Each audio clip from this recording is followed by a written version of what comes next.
Welcome back to East Coast Wagering. Today I'll be reviewing my selections for the Saratoga card for this coming Friday.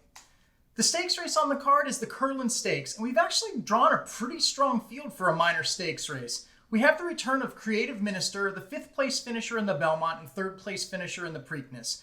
But it looks like a pretty strong field that's shaping up for this one. As always, I'll be reviewing my full card selections, I'm going to give my best bets, and I'm also going to offer some value plays. Let's see if we can cash some tickets this Friday. The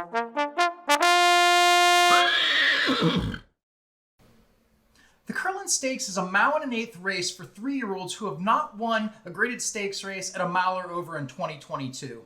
And as I mentioned before, we get the return of Creative Minister in this race. He's the number 7 horse and he's 2-1 on the morning line.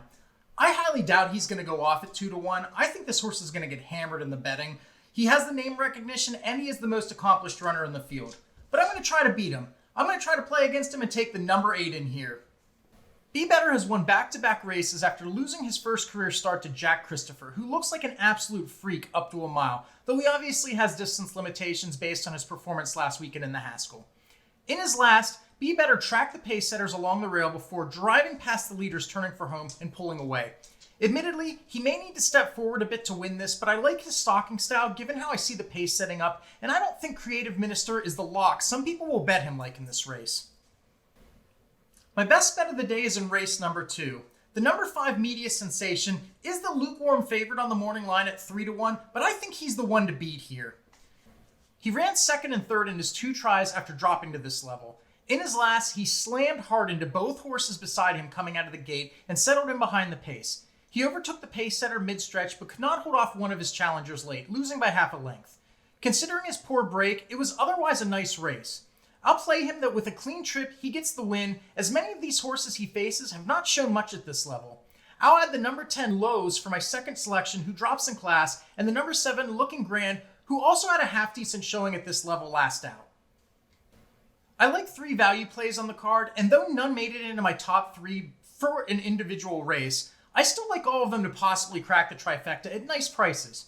In the first, the number 4 Cheeky Tico is 20-1 morning line, the longest shot in the field. This horse is the only horse that wants to be forwardly placed in this race. He has run twice on dry dirt surfaces over a mile, and both times was close. I'm going to be playing this one underneath to juice this trifecta.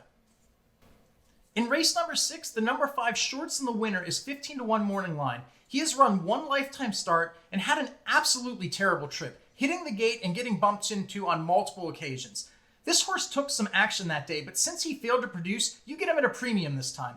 The Boltioro progeny are running well, so I'll give him another shot at the 15-1 price. My final value play is in the finale, race number 10. The number 5 More Mango is 12-1 morning line. This mare has looked much better since returning to the turf and only lost by a length at this distance and level last time. I think this race is wide open and I'm looking for a price to finish out the card. I'll include this one at 12-1 since she seems to like the turf and is moving forward each race. And here are my full card selections for Friday, July 29th.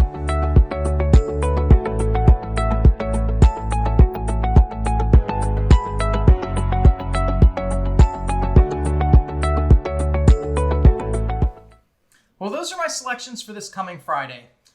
I think the Curlin Stakes is a nice field, and I'm going to try to beat the favorite Creative Minister. Looking ahead to the weekend, the stakes races don't look that impressive on Saturday. We've got a 5 and a 6 horse field set up, so get the stakes race while you can that actually has a nice size field.